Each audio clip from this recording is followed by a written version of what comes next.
qui est sûr, c'est que au niveau du bruit, on est très loin d'un kit d'admission sur un moteur atmosphérique, où là on avait vraiment un bruit qui était très progressif et avec une tonalité qui changeait très fort en fonction du régime moteur. Ici, vu que l'admission est liée au turbo, bah, du coup en fait ce qu'on entend c'est la montée en pression du turbo, qui fait comme un gros bruit d'aspiration. C'est vraiment caractéristique, c'est très sympa. Et ensuite, une fois qu'on lâche les gaz, bah, c'est un peu comme l'effet du dump valve, c'est-à-dire on entend vraiment très très fort le bruit de décharge du turbo dans l'admission.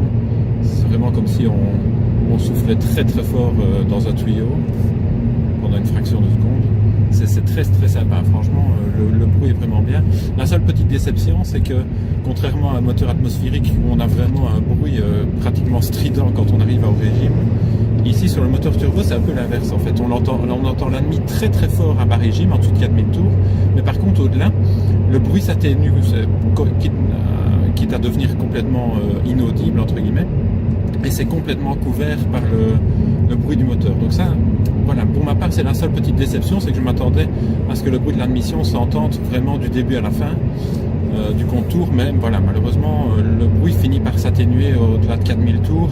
On n'a plus le bruit de l'aspiration. Par contre, une fois qu'on change de vitesse, même à 6500 tours, on a vraiment ce bruit de soupape de décharge dans l'admission, donc ça reste très très sympa. Donc voilà, il y en a qui vont se demander est-ce que le jeu en vaut la chandelle, parce que c'est quand même un certain investissement. Notamment on pourrait se dire ouais, on aurait plus ou moins la même chose avec une dump valve. Moi ma réponse est un peu non, parce qu'on a aussi l'effet un peu qui se coule de l'admission qui modifie assez bien, c'est assez net quand on fait la comparaison avant-après. C'est le caractère moteur avant 4000 tours et après 4000 tours, et surtout après 5000 tours. On a vraiment un moteur qui est un peu plus lent à réagir en bas régime, je dirais en dessous de 3000 tours, il y a un petit délai supplémentaire, et j'ai l'impression qu'ici, maintenant ça fait quelques jours que l'admis est monté, et j'ai l'impression que le calculateur d'origine a pris en compte la modification.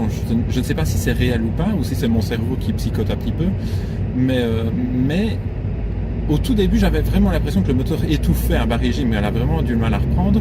Ici, ça s'est fortement atténué depuis quelques jours.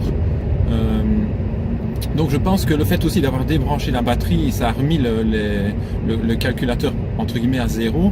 Et donc il a fallu qu'il réapprenne un petit peu toutes ces notions de capteur, etc. et de refaire un petit peu sa gestion moteur. Donc voilà, après ce ne sont que des suppositions, je n'en suis pas sûr. Ce qui est sûr, c'est que volant en main, il y a un caractère moteur qui est quand même vachement différent. On sent bien qu'à haut régime, le moteur est beaucoup plus libre, ce qui est assez paradoxal, puisque c'est justement à haut régime où on n'entend pratiquement plus l'admission, quoi. Donc voilà. Donc voilà, pour moi, oui, le jeu en vaut la chandelle, oui, ça coûte cher, ça c'est vrai, mais celui qui n'a pas encore acheté de dump valve et qui envisage d'acheter ça pour avoir le bruit sympathique, très caractéristique, et qui aimerait bien avoir quelque chose en plus, quitte à mettre un petit peu plus d'argent, ben voilà, je lui conseille quand même fortement l'admission, puisqu'apparemment, même sous forte chaleur, ben, elle n'atténue pas les performances, c'est plus que certain. J'avais un peu peur là-dessus à cause du manque d'isolation, etc.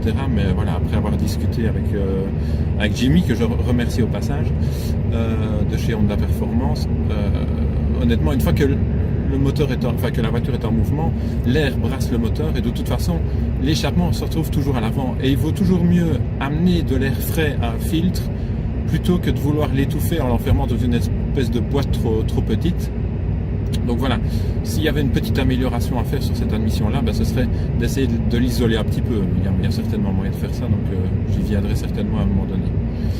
Donc ben voilà, c'était un peu mon compte rendu. Ben, je vous dis à tous à bientôt. Ben voilà, je salue au passage Yannick pour l'excellent travail qu'il a fait et la super idée d'avoir créé un groupe pareil, parce que c'est quand même du jamais vu. J'ai été modérateur sur un forum pendant des années, un forum spécialisé en Yaris TS, et même à la grande époque, on n'avait jamais vu un truc pareil. Donc félicitations au Modo, à Yannick, à tous, et surtout continuez bien comme ça, et ben, pour la plupart on se verra le 2 juin alors. Voilà, une bonne soirée tout le monde.